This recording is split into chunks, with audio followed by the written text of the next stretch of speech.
Hi students, here is a new chapter for you for class 10th. This is a poem titled Ozymandias written by P.B. Shelley. First of all, I'll give you an introduction of this poem. Students, this is also a sonnet. Now, what do we mean by sonnet? Sonnet is a particular typical poem which consists of 14 lines. This is the typical format of a sonnet that it has 14 lines. और ये जो sonnet है Ozymandias, इसमें जो first 8 lines हैं वो एक octave बनाती हैं. Octave means which comprises of 8 things.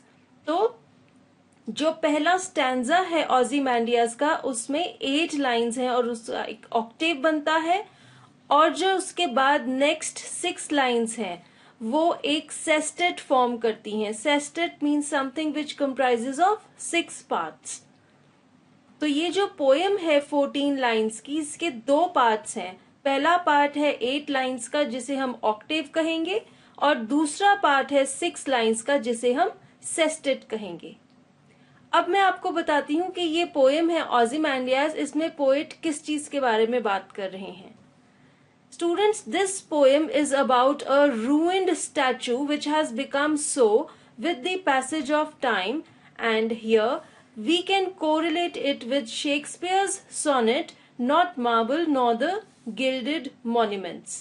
ये जो शेक्सपियर का सोनेट है ये आपने एज पोएम नंबर 3 पढ़ा था, not marble not the gilded monuments. और इसमें शेक्सपियर ने भी यही बात की थी कैसे टाइम है जो वो मार्बल्स और गिल्डेड मॉन्यूमेंट्स को रूइन कर देता है, उनको डिस्ट्रॉय कर देता है. और इस पोएम Ozymandias में भी पोएट ने यही बात की है एक रूइंड स्टैचू के बारे में जो कि टाइम की पैसेज के साथ डिस्ट्रॉय होकर आज एक रूइन बन गया है. The title Ozymandias is the throne name of Egyptian king Ramesses. Throne name का मतलब ये है जैसे आप कोई भी alternate name रखते हैं, आप कोई nickname रखते हैं, ऐसे ही throne name एक किसी king ने रखा जब वो रूलर बन गया कि वो रूलर के रूप में, किंग के रूप में Ozymandias के नाम से जाना जाएगा. वैसे उस किंग का नाम था Ramesses. And this poem talks about his foolish desire to immortalize himself by erecting a statue. यहाँ आप इमेज में देख सकते हैं, this is the statue of King Ramesses, whose throne name was Ozymandias.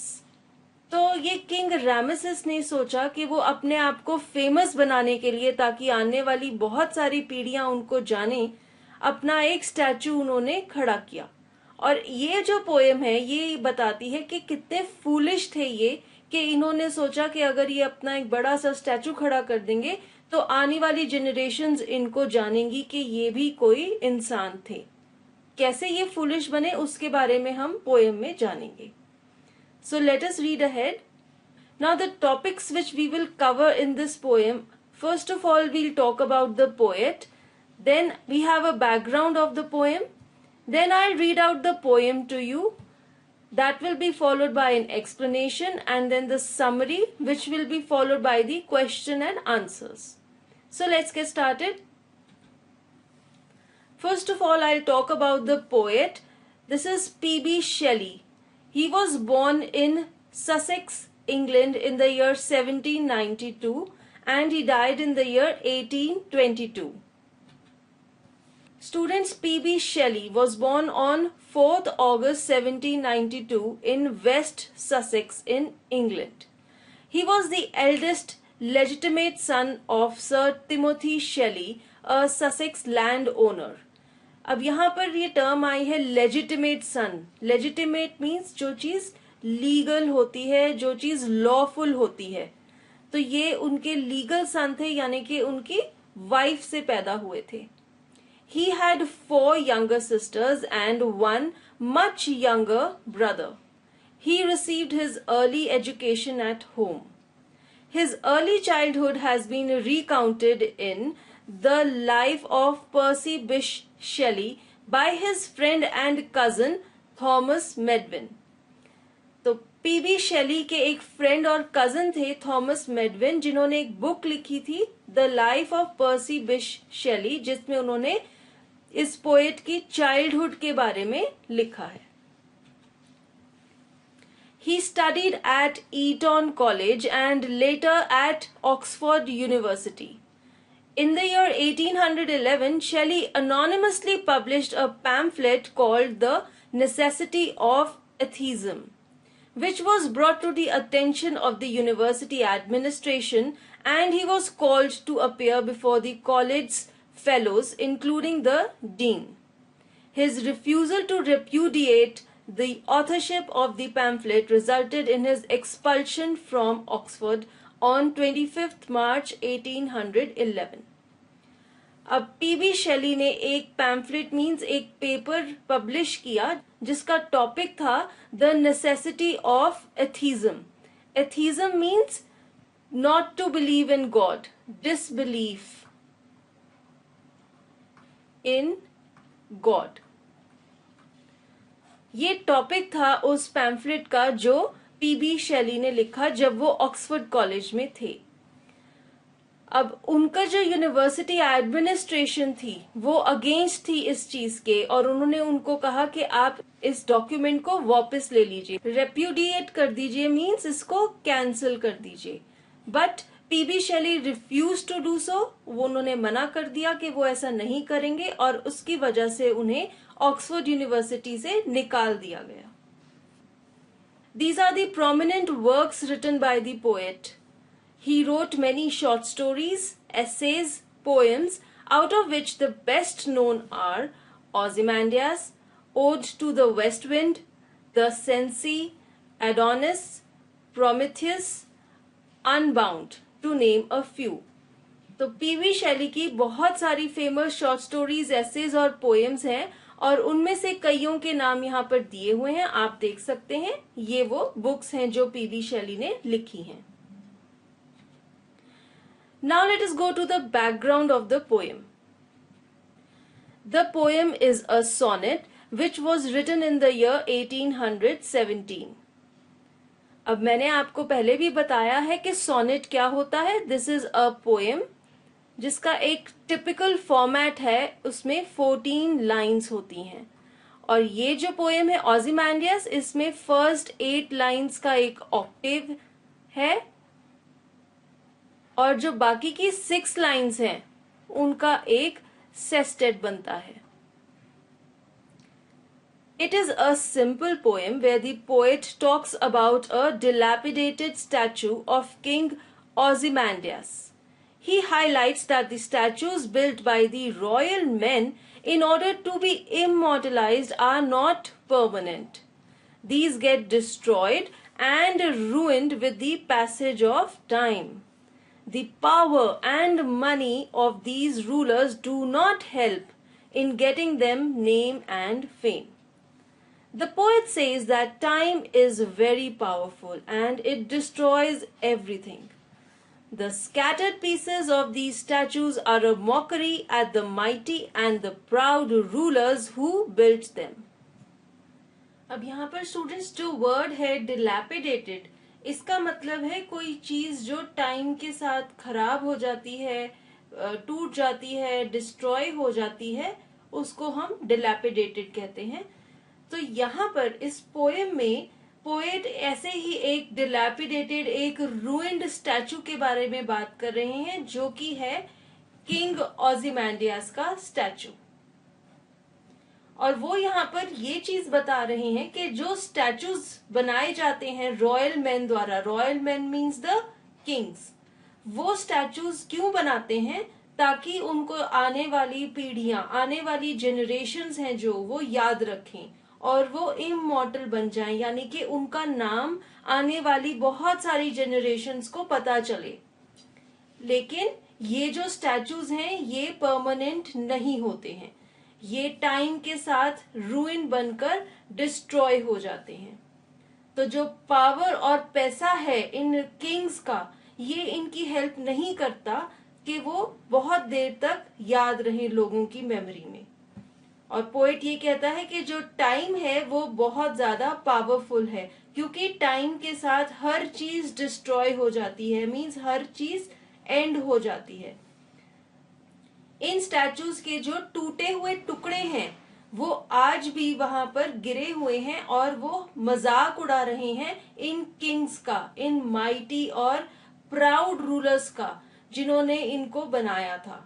क्योंकि इन माइटी और प्राउड रूलर्स ने ये स्टैचूज इसलिए बनाए थे ये सोच करके इसका सबूत है कि कितने ज्यादा ताकतवर हैं ये rulers.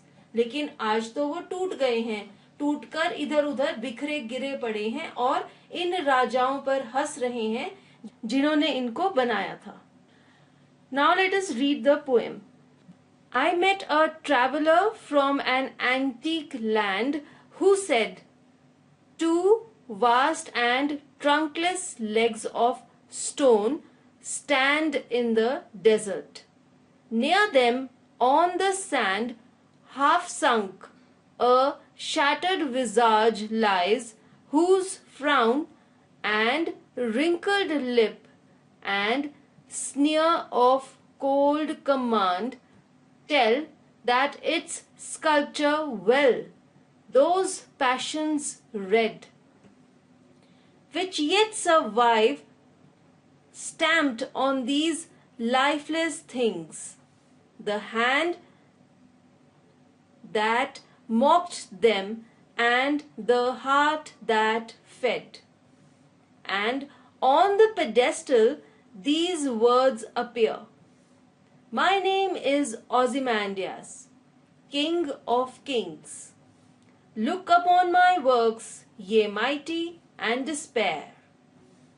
Nothing besides remains round the decay of that colossal wreck, boundless and bare.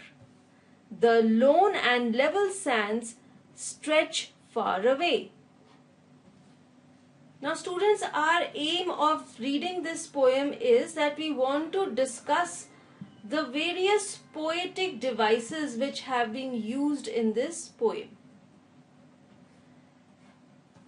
The first major poetic device is alliteration. Now alliteration is when you repeat a consonant sound in a few words.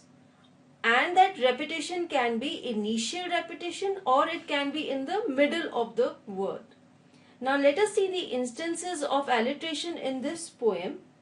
First of all, cold command. Now here the sound k is being repeated in these two words and this is the form of initial alliteration. The next instance is survive stamped. So here the sir sound is being repeated in these two words and this is also initial alliteration. The next instance is boundless bare. Now here the sound b is being repeated in these two words and this is also initial alliteration. There are a few more instances. The next one is lone level. So here the sound l is being repeated in these two words and the next set of alliteration is in the words sands stretch. Here the sound s is being repeated in these two words and all of these are initial alliteration. The next literary device which has been used in this poem is called synecdoche. Now what is this? Students, synecdoche एक figure of speech है, किसी चीज का एक part refer करते हैं और आप सिंबलाइज करना चाहते हैं उस पूरी चीज को, या फिर आप किसी पूरी चीज की बात करते हैं लेकिन आप उसका किसी पार्ट को सिंबलाइज करना चाहते हैं। इस पोएम में synecdoche यूज करने के रेफरेंसेस हैं A shattered visage lies whose frown. तो अब यहाँ पे जब पोएट ये कह रहे हैं whose frown, तो वो नाम तो लिख रहे हैं उसके फ्राउन के एक्सप्रेशन का, पर वो उसके पूरे फेस को रेफर कर रहे हैं। And the second instant where this poetic device of cynic dosh is used is the hand that mocked them and the heart that fed. अब यहाँ पर जब वो हाथ की बात कर रहे हैं, वो कह रहे the hand that mocked them, पर वो बात करना चाहते हैं उस पूरे इंसान की जिसका ये हाथ है. तो हैंड एक पार्ट है इसकी बॉडी का, और वो हैंड का नाम लेके इस पर्सन को रेफर कर रही हैं. और जब वो कहते हैं द हार्ट दैट फेड, यहाँ पर हार्ट से भी वो एक पूरे पर्सन की बात कर रही हैं, पूरे पर्सन को सिग्निफाई कर रहे हैं, लेकिन वो बोल रहे हैं द हार्ट दैट फेड. तो ये दो इंस्टेंसेस हैं साइनिक डॉश की.